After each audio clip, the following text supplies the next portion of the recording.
Merci Odette. Alors ce dont je veux vous parler ce soir, c'est en quelque sorte de faire l'historique avec vous de toute cette démarche-là qui conduit actuellement de très nombreuses municipalités à réclamer une dérogation au règlement provincial, puisque les municipalités québécoises, plusieurs d'entre elles à tout le moins, considèrent que ce règlement-là est inadéquat et ne protège pas de façon réelle et effective les sources d'eau potable. Alors, cette démarche-là, finalement, commence le 30 juin 2011, quand le maire de la petite municipalité de Saint-Bonaventure vient me voir et il m'explique que les citoyens sont fort inquiets de leurs sources d'eau potable, parce que dans cette municipalité-là, comme dans bien d'autres municipalités au Québec, les sources d'eau potable, c'est les puits artésiens de surface des résidents. Il n'y a pas d'autres sources d'eau potable dans la municipalité. Et on voit dans les municipalités avoisinantes les sociétés gazières qui commencent à faire des forages. Donc là, les gens commencent à être très inquiets. Alors donc, on me demande comment on peut travailler à l'élaboration d'un règlement municipal qui protégerait adéquatement les sources d'eau potable. Alors, on a donc travaillé. Moi, j'étais en contact avec, d'abord j'avais certaines connaissances en droit municipal, parce que je suis un des auteurs du rapport de la commission Nicolette sur le Grand Verglas, dans la mesure où j'étais à ce moment-là au Centre de recherche en droit public de l'Université de Montréal, et on a travaillé sur l'ensemble de la législation municipale pour voir quelles étaient les situations d'urgence, comment les municipalités pouvaient agir dans un tel contexte. Et j'avais travaillé aussi sur les problèmes de fusion et de diffusion des municipalités. J'avais fait de nombreux articles dans les revues dites savantes sur les questions municipales, mais je ne suis pas un scientifique comme mon collègue Brulman, donc il fallait que je m'entoure de scientifiques pour me guider dans la rédaction de ces règlements-là et également de consulter des juristes de grand renom qui, eux, sont les véritables spécialistes en droit municipal. Et en l'occurrence, c'est le professeur Jean Etu, qui est considéré comme le plus grand spécialiste du droit municipal au Québec, avec son volume de plus de 2000 pages là, sur toute la jurisprudence municipale. Alors donc, pendant l'été de 2011, avec une des membres de notre collectif scientifique, Mme Céline Marié, qui est biologiste, avec le professeur Etu, on a travaillé à l'élaboration du règlement qui portera le nom du règlement dit de Saint-Bonaventure. On avait à ce moment-là 3 contraintes ou 3 critères pour la rédaction du document. Le premier critère, c'est qu'on voulait que chacune des dispositions qu'on peut retrouver dans le règlement, on retrouve dans les législations provinciales. Vous savez que les municipalités sont considérées comme une création, anciennement on disait même une créature de la législation provinciale. Donc, les municipalités n'ont de compétences que celles qui leur sont accordées par le législateur. Donc, il fallait trouver dans les lois provinciales des dispositions qui nous autorisaient à agir. Ça, c'était le premier critère. Le deuxième critère, il fallait que ça soit testé au sens où nos tribunaux supérieurs, la Cour d'appel, la Cour suprême du Canada, avaient validé la compétence des municipalités en rendant des arrêts qui nous donnaient l'aval pour aller de l'avant. Le troisième critère, c'est qu'on voulait aussi que les dispositions du règlement soient justifiées au sens où elles correspondent aux données scientifiques actuellement disponibles, enfin qui étaient disponibles en 2011, et qui établissaient en quelque sorte les risques, à quelle distance des sources d'eau potable, les forages gaziers ou pétroliers, peuvent-ils contaminer les dites sources d'eau potable? C'était ça la grande question. Alors, le 2 km qu'on reproche tant à Restigouche, ça correspond essentiellement aux données scientifiques qui nous montrent que si on est à une distance inférieure entre la source d'eau et le forage gazier et pétrolier, les risques sont considérables de voir apparaître dans les sources d'eau potable du méthane, d'autres contaminants, eu égard aux différents produits chimiques qui sont utilisés dans la fracturation hydraulique, dans l'acidification des puits, dans les forages horizontaux, donc dans les tests d'injectivité, donc dans toutes les méthodes non conventionnelles d'extraction des hydrocarbures. Parce qu'il faut se rendre compte que ici au Québec, il n'y a pas de gisement conventionnel d'hydrocarbures. On en a déjà historiquement trouvé 2 qui ont été épuisés, mais depuis là, notre recherche d'hydrocarbures doit se faire par ces techniques non conventionnelles, parce qu'on n'a pas de gisement conventionnel. De poche où il suffit de descendre un tubage avec une pompe, puis on pompe des hydrocarbures. Ici, on ne peut pas faire ça. Il faut utiliser des procédés non conventionnels qui sont dangereux. Alors, donc, nous élaborons le règlement et il est présenté à la municipalité de Saint-Bonaventure en octobre. Finalement, il est adopté en novembre. Et comme les bonnes nouvelles vont rapidement, dès décembre, 2 autres municipalités voisines adoptent le règlement. Et là, le 28 décembre 2011, on voit apparaître dans la Gazette officielle un règlement, le règlement sur le prélèvement des eaux et leur protection. Alors, on s'interroge au départ, est-ce que c'est le même règlement? Est-ce qu'il y a des dispositions qui sont différentes et tout ça? Et on se rend compte que c'est effectivement très différent. Nous, on veut interdire l'introduction dans le sous-sol de substances susceptibles de contaminer les sources d'eau potable, alors que là, il s'agit d'extraire de l'eau, finalement. Alors donc, on est invité, les membres de ce collectif, à aller présenter le règlement à la MRC de Drummondville, et on y va le 23 janvier. Alors, je vous rappelle que quand le gouvernement publie un projet de règlement, normalement, on a 60 jours pour emmener des commentaires, proposer des amendements, etc. Alors, quand on rencontre les élus de la MRC de Drummond le 23 janvier, ce qu'ils nous disent, c'est que, écoutez, on est assez sympathique à votre règlement, mais vous ne trouvez pas que quand le gouvernement vient de publier son projet, et qu'ils n'abordent pas ces questions-là, vous ne trouvez pas qu'il serait plus approprié de proposer des amendements au règlement provincial de façon à ce que toute la province, soit les eaux de la province, dans toutes les municipalités, soient protégées. Alors, on trouve que c'est une bonne idée et très rapidement, on met en place une espèce de collectif scientifique où des scientifiques, on invite un certain nombre de scientifiques à venir nous exposer leur connaissances, leurs craintes à l'égard de la fracturation hydraulique et des procédés non conventionnels. Alors, Daniel Chapdelaine, professeur de chimie à l'UQAM, Marc Durand, ingénieur et géologue, Claude Baudry, PhD spécialisé dans la décontamination des eaux des municipalités, Céline Marié, la biologiste, Claude Trottier, un agronome qui vient nous parler des conséquences sur l'agriculture de ces techniques-là. Et on discute avec une quarantaine d'élus municipaux qui se sont déplacés pour l'occasion et qu'on a, dans l'urgence, mobilisés. Alors, à la fin de la journée, les élus présents nous mandatent pour qu'on fasse effectivement, on propose au gouvernement d'introduire dans son projet de règlement provincial des dispositions qui sont équivalentes à celles qu'on retrouve dans le règlement de Saint-Bonaventure. Alors, on s'exécute et donc, le 12 février, on envoie dans 150 municipalités, parce que vous savez, on est tous des bénévoles, personne n'est payé, on n'a pas de grands moyens, on ne connaît pas toutes les adresses courriels des municipalités. Donc, dans l'urgence, en bricolant, on réussit à avoir l'adresse de 150 municipalités, puis on envoie ça.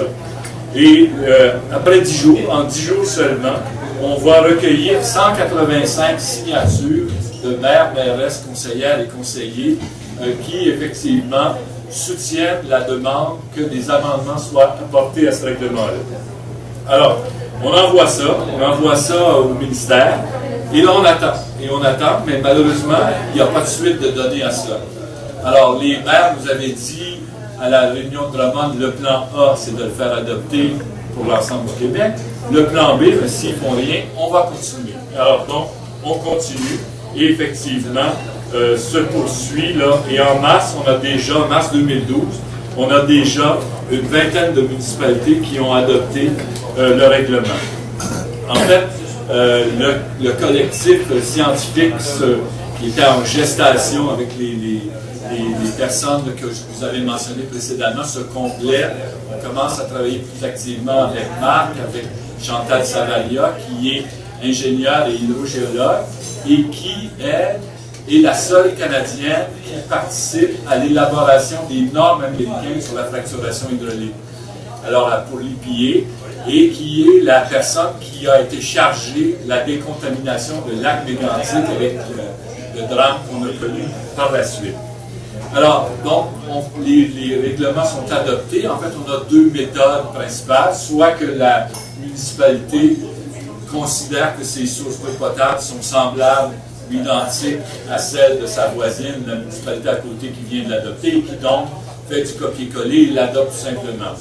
D'autres municipalités contactent le collectif et là, on fait avec elle une enquête sur les sources d'eau potable de façon à ajuster le règlement de Saint-Bonaventure à la réalité concrète de chacune des municipalités. Et là, on va, avec ma collègue Céline Marie en particulier, on va commencer une large tournée des municipalités, des MRC. Je dirais que dans à peu près 18 mois, on doit avoir rencontré environ 300 élus municipaux, là, soit par des rencontres de MRC, on va en Beauce, on va sur la Rive-Nord, on va ailleurs, et on rencontre donc un grand nombre, on les explique exactement les enjeux, ce qu'on connaît des dangers de ces techniques-là, et on les invite effectivement à adopter le règlement de Saint-Bonaventure. En novembre 2012, on en est maintenant à une quarantaine de municipalités, et là, on est contacté par la ville de Gaspé, qui est aux prises avec les forages que veut entreprendre la compagnie pétrolière. En décembre, donc, l'adoption du règlement par Gaspé, ce qui va provoquer une onde de choc et amener l'adoption du règlement dans plusieurs autres municipalités en Gaspésie, mais également ailleurs. Et particulièrement, Bonaventure avait adopté le règlement à cette époque-là, où on est présentement. Donc, nous, on disait que le règlement de Saint-Bonaventure s'appliquait de Bonaventure à Saint-Bonaventure. Alors, c'était ça un peu. Donc, la bataille de Gaspé commence. On organise, les comités de citoyens organisent des conférences de presse, des soutiens à la lutte qui se fait à Gaspé. Et là, on apprend, parce qu'on commence déjà à travailler intensément avec certains élus, on apprend que le ministre de l'époque, le ministre Blanchette, le ministre de l'Environnement du gouvernement de Pauline Marois, rencontre les élus de la MRC de Drummond, parce que c'est dans son comté, et là, il leur annonce qu'il a dans son sac un projet de règlement qui, ne vous inquiétez pas, dit-il, il est plus sévère que le règlement de Saint-Bonaventure et il va régler tous les problèmes. Alors, nous, on est heureux d'apprendre ça. Alors là, avec le maire de Gaspé, on fait des démarches pour que le collectif scientifique puisse rencontrer les experts du ministère pour échanger sur le contenu du projet de règlement qui va éventuellement sortir. Et là, on a effectivement une rencontre à la fin du mois de mars. Marc Durand, Céline, Chantal et moi, on rencontre les experts du ministère et là, on leur dit, bien, écoutez, nous, comme scientifiques, on a régulièrement travaillé pour des ministères et des trucs comme ça.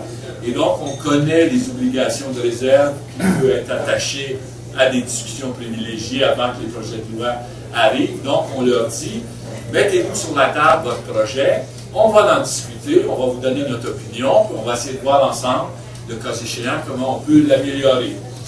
Alors là, ils nous disent, non, on n'a pas encore de projet de règlement, mais on a les mêmes préoccupations que vous, alors on est intéressé de vous entendre.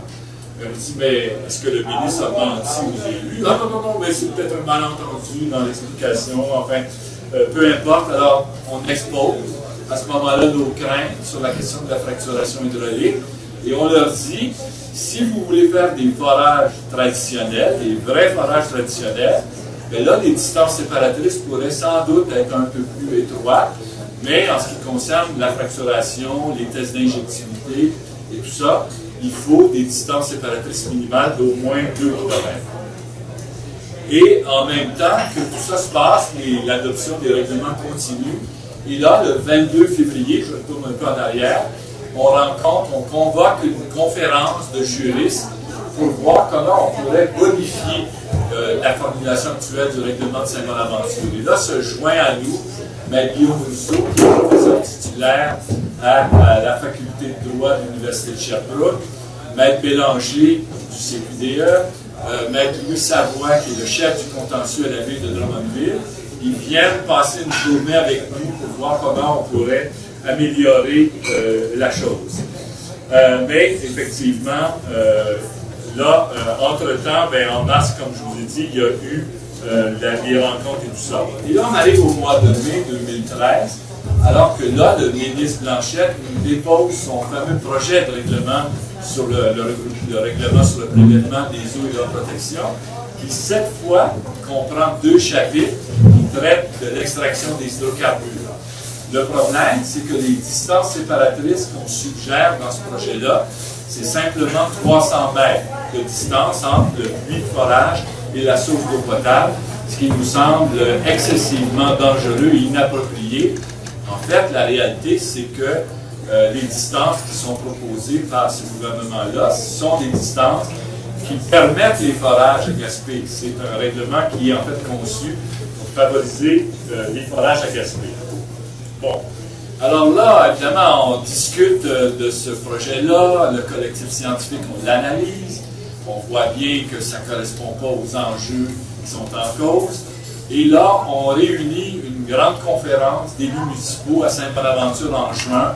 Et là, après les explications qui sont fournies par les membres du collectif, les élus, unanimement, adoptent une résolution de rejet du projet qui est sur la table et indiquent au gouvernement qu'ils sont très insatisfaits des propositions qui ont été avancées. Alors là, nous, on avait publié notre première chose, et là, on attend encore, et le gouvernement, évidemment, ne donnera jamais suite à son projet comme tel. À l'automne 2013, on en est rendu à peu près 70 municipalités qui l'ont adopté, et d'autres règlements, d'autres municipalités là, sont sur le point de le faire. Il y a des membres du collectif scientifique en novembre 2013 qui viennent à Restigouche rencontrer des résidents, expliquer les enjeux de ce règlement-là et tout ça.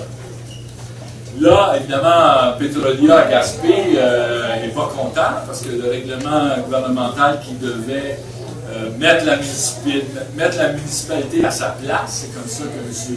Petrolia avait demandé au gouvernement du Québec de mettre les élus municipaux à leur place. Je ne sais pas où il pensait que cette place-là se situait, mais on trouvait qu'il était à la bonne place. Mais en tout cas. Et là, donc, Petrolia décide de contester le règlement de Gaspé. Et là, effectivement, par la suite, en février 2014, le juge Moulin de la Cour supérieure va effectivement invalider un parti du règlement de Gaspé. Alors, en réaction à ça, donc le jugement est rendu le 10 février.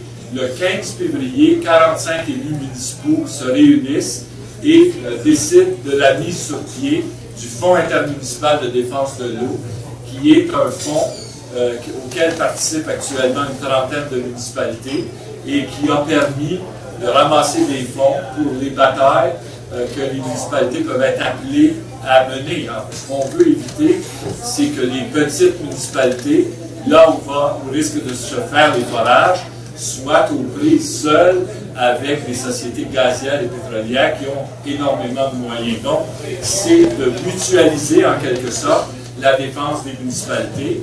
Et ce fonds-là a déjà envoyé un premier versement de 10 000 à Restigouche et s'apprête là à une rencontre du conseil d'administration prochainement et il y aura vraisemblablement un autre don important qui pourra être fait. Alors, donc, Gaspé en appelle du jugement Moulin et ce qui fait que le règlement est remis en vigueur parce que un règlement municipal bénéficie d'une présomption de validité en vertu des lois afférentes aux municipalités et un tant et aussi longtemps que le dernier juge n'a pas passé sur une contestation de règlement, le règlement demeure en vigueur. Donc, Gaspé conteste en appel du jugement, ce qui remet en vigueur le règlement à Gaspé. Et là, en juillet, et là, il y a des élections, vous savez qu'on change de gouvernement en 2014, et là, dès l'arrivée au pouvoir du nouveau gouvernement, en juillet 2014, on nous propose une nouvelle version du règlement sur le prélèvement des eaux qui contient, encore une fois, les chapitres sur l'extraction des hydrocarbures. Et là, les distances séparatrices sont vaguement augmentées, sont portées à 500 mètres. Alors, on est encore loin du compte, mais dans le premier règlement sur le pétrole, le gaz naturel et les réservoirs, c'était 100 mètres. On est rendu à 300 mètres, on est rendu à 500 mètres. Bon, est-ce qu'on va aller plus loin? On verra plus tard, mais on est sur la bonne voie en autant que les citoyens et les municipalités continuent de faire entendre leur voix aussi fortement que possible.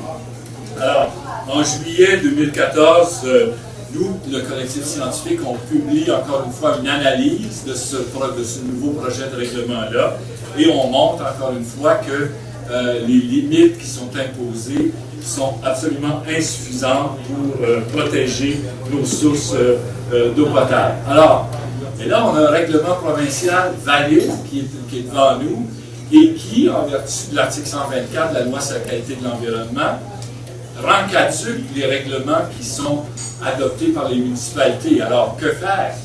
Alors, la disposition en cause dans la loi sur la qualité de l'environnement dit, et je vous cite presque au texte, c'est que lorsque le gouvernement intervient par un règlement qui a le même objet qu'un règlement municipal, le règlement provincial prévaut, sous réserve que le ministre accorde son autorisation à la municipalité pour qu'elle puisse déroger, pour qu'elle puisse imposer d'autres normes. Alors donc, là, les maires décident à la conférence de Saint-Edmond de faire cette démarche, de proposer aux municipalités du Québec d'embarquer en commun et de présenter une demande commune au ministère du Développement durable, leur permettant d'imposer des normes plus sévères. Et ces normes-là, c'est au minimum 2 km entre les sources d'eau potable et les puits gaziers pétroliers. On est d'autant plus encouragé de proposer ces normes-là qu'en décembre 2014, le Bureau d'audience publique en environnement publie son rapport après l'étude qu'il a faite de la question des gaz de schiste. Et dans ce rapport, il dit au gouvernement, vos distances séparatrices sont inadéquates. Le 400 mètres entre la base de l'aquifère et l'extension horizontale des forages, cette zone-là est absolument insuffisante, puisqu'on sait que les fractures artificielles créées par la fracturation peuvent dépasser le 400 mètres et donc vont se retrouver carrément dans les aquifères, dans les nappes phréatiques. Quant aux 500 mètres entre la tête de puits puis un forage gazier et pétrolier, qu'est-ce que ça signifie quand on pense que les compagnies utilisent des forages horizontaux qui s'étendent sur 2,2-2,5 km. Alors, on protège la tête de 500 mètres, puis le 1500 mètres qui reste, c'est pas protégé, alors que c'est là que va s'exercer la fracturation hydraulique. Alors donc, ça ne nous semble pas véritablement approprié, et on convoque donc, les élus convoquent donc une grande conférence des élus, qu'on a appelée Drummondville 1, et qui là examine les normes. Et là, le ministère nous fait un petit show la veille de la conférence, il est ouvert, même si notre collectif scientifique, on est là, les experts du ministère ne viennent pas. C'est sans doute, et là c'est la veille d'une conférence où on attend minimum 60 RS, donc c'est un peu paniquant. Alors on dit très bien, le collectif scientifique, on va se retirer, on n'interviendra pas quand les experts du ministère vont faire leur exposé. Les experts du ministère vont s'en aller. Après ça, les experts du comité du collectif scientifique vont faire leur exposé. Alors, c'est une espèce de compromis qu'on ait réussi à négocier avec le ministère. Et là, effectivement, mais les maires, là, les mairesses, ils n'entendent pas ça de cette oreille-là, eux autres. Alors, je vous jure que les experts du ministère se sont fait parler de façon assez sévère par les maires qui les ont traités de condescendants, d'idiots de village, ou je ne sais pas quoi, mais ils nous ont parlé assez durement. Et en conséquence, là, le ministère se rend compte qu'ils ont commis une erreur politique, là, de fâcher comme ça 60 élus, ça va pas bien. Alors donc, ils acceptent une nouvelle rencontre d'expert à expert, mais cette fois-là, pas en présence des élus. Ils acceptent bien que le comité de pilotage, le petit groupe qui pilote, le début qui pilote cette démarche-là, soit présent, mais pas au-delà de ça. Alors, on assiste, en décembre, donc on se rend au 30e étage de l'édifice J à Québec, une magnifique vue sur la ville, et ils nous racontent un peu leurs histoires. On a beau expliquer qu'il y a des études scientifiques qui démontrent de plus en plus les risques. En fait, à la fin de la rencontre, les élus, les experts du ministère nous disent, bien, écoutez, nous, on a répondu à la demande des élus provinciaux. Ils veulent aller là-dedans, on nous a fait un règlement qui va là-dedans. C'est en quelque sorte l'écho qu'on entendra par la suite de M. Couillard. Vous vous souvenez, quand le débat est plus sur l'anticosti, il a dit ben, les fonctionnaires vont faire ce qu'on leur demande. Hein? Ben, c'est un peu ça, mais comme scientifique, là, on trouve ça assez inquiétant que des considérations politiques prennent le dessus des données scientifiques disponibles. Bon, alors donc, on fait toute cette démarche-là, et évidemment, on a envoyé dans les municipalités une requête pour pouvoir obtenir cette dérogation-là, et finalement, on aura au total 331 municipalités dans 74 MRC et agglomérations, et représentant près de 1,2 million de citoyens et citoyennes qui vont faire cette demande de dérogation-là. Mais le ministère a bien des tours dans son sac, des tours de malice.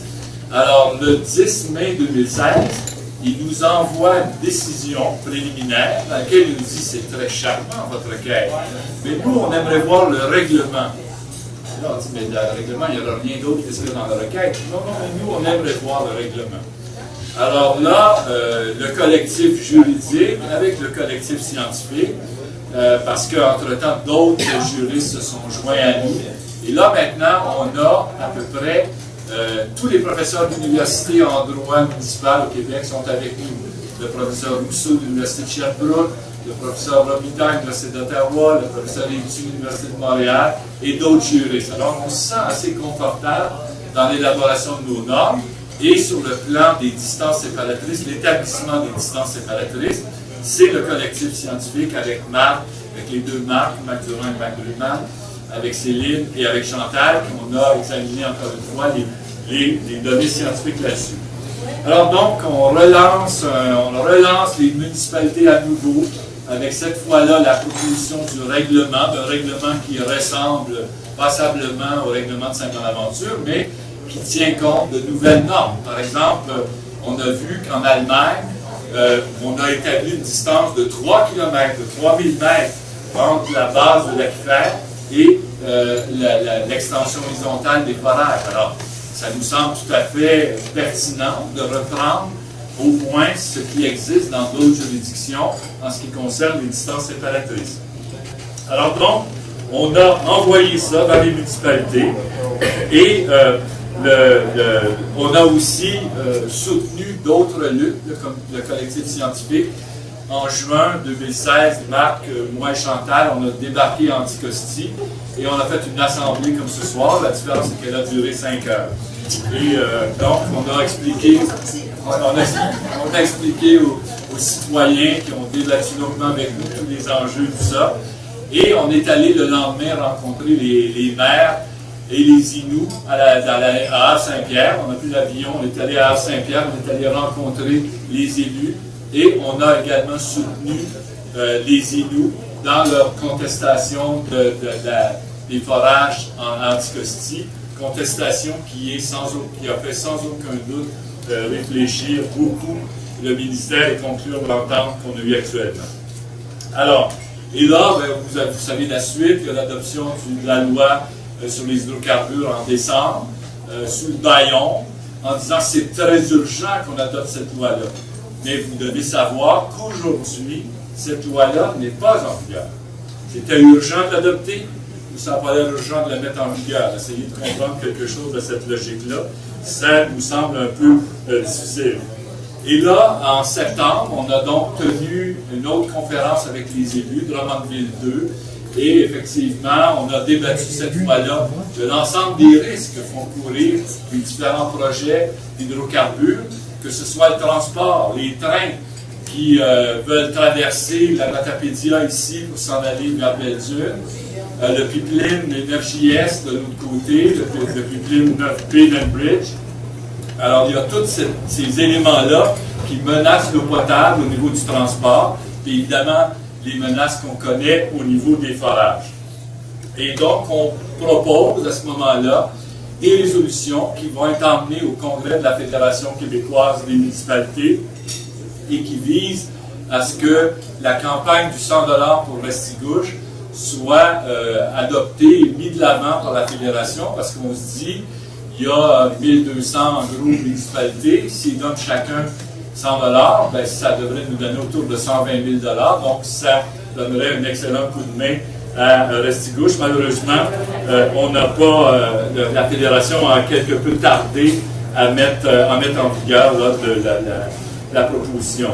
Et effectivement, à l'automne 2016, là, donc il y a des membres de notre collectif, on a fait une large tournée du Québec. Moi, je suis revenu ici en Gaspésie pour expliquer les enjeux de la loi sur les hydrocarbures, loi qui ouvre tout le Québec à la fracturation hydraulique et qui favorise en quelque sorte de très loin à l'exploitation des hydrocarbures, jusqu'à et y compris en expropriant les résidences privées lorsqu'on rentre en phase de production d'hydrocarbures. Chose étonnante, les industries gazières nous ont dit on n'en veut pas de ça, nous autres. Mais vous n'en voulez pas de ça? Ben, on n'en a pas besoin. Mais c'est le ministre Arcan qui, lui, pensait probablement que l'industrie en avait besoin. Alors, donc, aujourd'hui, où on en est? Ben, on en est à 305 municipalités qui représentent près de 4 millions de citoyens et citoyennes, parce que cette fois-là, les grandes villes nous ont rejoints, les villes moyennes, Saint-Hyacinthe, Rimouski, Sorel-Tracy, des villes de plus grande importance. Montréal, sans adopter le règlement, a adopté une résolution d'appui à la démarche des municipalités et a pressé le gouvernement d'accueillir la demande de dérogation des municipalités. Alors voilà où on en est. On en est aujourd'hui dans la lutte de Restigouche. On en est qu'il y aura des impacts majeurs sur l'ensemble de la capacité des municipalités de régir les développements sur leur territoire, parce que c'est pas juste l'enjeu de cette lutte-là, c'est pas juste Restigouche. Imaginez-vous là que si il est possible à des sociétés, qu'elles soient gazières, pétrolières, minières, de toute nature, de poursuivre en dommages et intérêts une municipalité parce qu'elle prend des mesures pour protéger son eau potable, bien là, c'est le Far West. Là. On vient d'ouvrir une boîte de Pandore, et puis ça veut dire que la capacité démocratique des élus de régir les développements sur leur territoire en fonction des besoins et des demandes des citoyens serait profondément affectée. Alors, c'est une lutte majeure, et je pense qu'il faut que la Gaspésie, comme les autres régions du Québec, se lève largement pour appuyer cette bataille-là, qui est une bataille fondamentale. Écoutez, je pense, moi, que beaucoup de citoyens et citoyennes en Gaspésie n'ont pas conscience de ce que ça veut dire une production d'hydrocarbures à large échelle. Parce que ce qu'on a vu au Québec jusqu'à maintenant, c'est un puits par-ci, 2 puits par-là, un puits par-ci. Ça, là, c'est pas ça de la production d'hydrocarbures à large échelle. Une production d'hydrocarbures à large échelle, c'est des milliers de puits réunis par des pipelines, des stations de pompage et compagnie.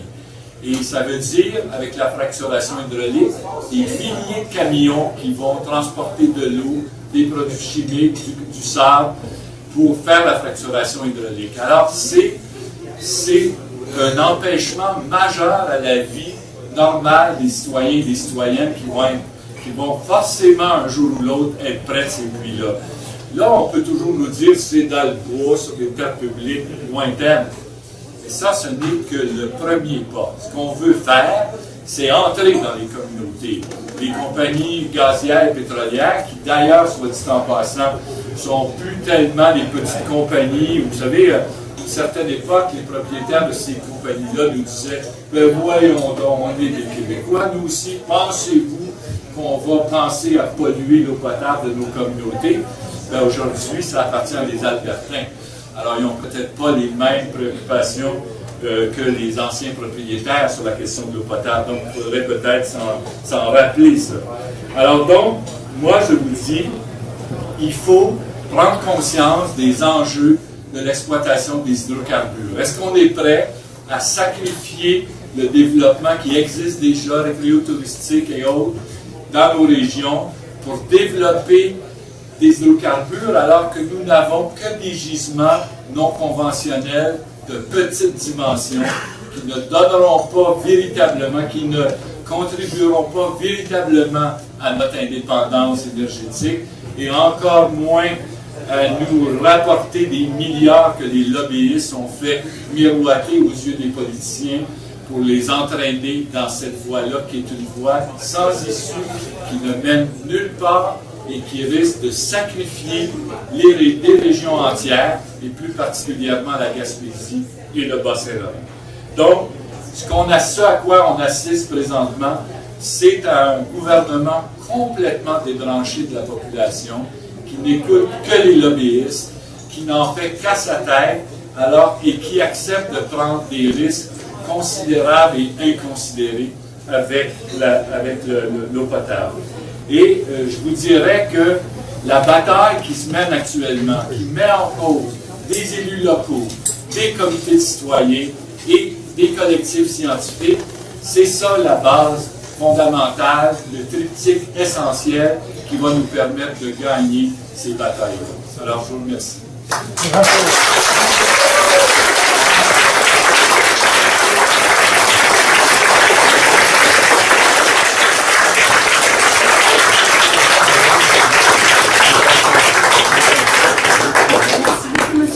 C'est éclairant, inquiétant et en même temps engageant.